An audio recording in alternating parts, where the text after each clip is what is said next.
Hello everyone, welcome back to Mentor मंथन।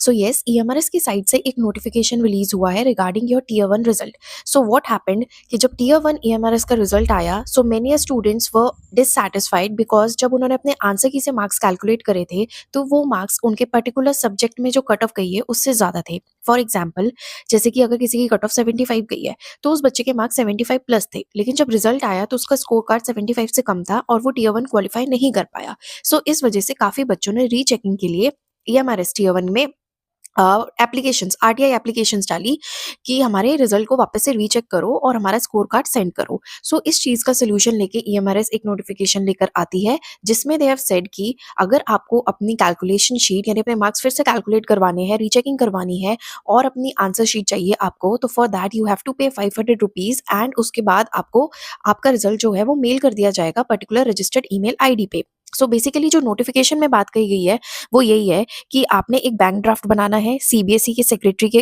Favour में। Then उसके अंदर आपको जो डॉक्यूमेंट्स रिक्वायर्ड है, that is your application number, जो आपके फॉर्म का एप्लीकेशन था, roll number, then name, address and जिस पोस्ट के लिए आपने अप्लाई करा था, then copy of tier one admit card.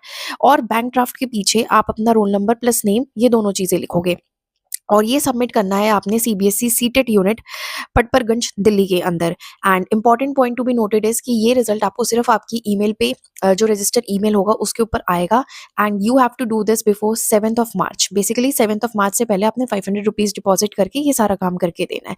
Now the thing is, जो मुझे सबसे ज्यादा कॉन्ट्रोवर्शियल लग रहा है कि इस नोटिफिकेशन में इन्होंने साफ साफ ये कहा है कि अभी तक जितनी आरटीआई रिप्रेजेंटेशंस आई है, जब इन्होंने उस चीज को चेक करा तो इनको ये मिला है कि बच्चों की ही गलती है। या तो वो अपने आंसर्स ठीक से कैलकुलेट नहीं कर रहे, मतलब वो राइट और रॉन्ग आंसर्स जो है बेसिकली इतनी सी बेसिक कैलकुलेशन भी नहीं कर पा रहे हैं, और या फिर उन्होंने रॉन्ग आंसर की से अपने आंसर्स मैच कर लिए हैं। So now the question is, अगर हम ये 500 रुपीज आपको डिपॉजिट करके देते हैं तो क्या आप रिवाइज करोगे रिजल्ट? क्योंकि आपने तो पहले ये चीज मान ली कि गलती तो हमारी ही तरफ से है।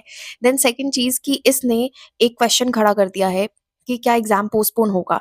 तो देखो, इट इज क्लियर कि 7 मार्च तक तो सिर्फ आपकी एप्लीकेशंस ली जाएंगी, then they will take some time. तो मार्च में तो अब मुझे नहीं लगता कि आपका टीयर टू होने से रहा, it might shift to April, maybe April mid में हो सकता है या अप्रैल एंड तक जा सकता है। सो जो लोग ऑलरेडी 10x में सिलेक्टेड हैं, they should not be reluctant. अच्छी बात है कि आपको एक महीना और मिल गया, बिकॉज पहले मार्च एक्सपेक्ट कर रहे थे, बट आपको अपनी तैयारी कंटिन्यू रखनी चाहिए।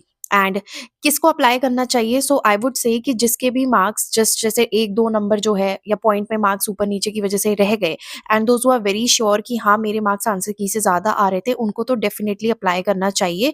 बाकी अगर आपके मार्क्स में 4-5 मार्क्स का डिफरेंस है तो आई डोंट थिंक कि इसका कोई फायदा है, वो नहीं कंसिडर करेंगे। So yes, this was the news. And to be honest, I am not quite satisfied जो इन लोगों ने तरीका ढूंढा, बिकॉज पहले आप 2,000 रुपए लेते हो फॉर्म के, फिर आप गलत क्वेश्चन आंसर्स देते हो जिसकी वजह से आप ऑब्जेक्शंस के हजार रुपए लेते हो, फिर आप उसमें अपनी खुद ही कहते हो कि हम ये जो ऑब्जेक्शन के बाद फाइनल आंसर की आएगी that would be the final thing, and उसके बाद हम किसी चीज को एंटरटेन नहीं करेंगे।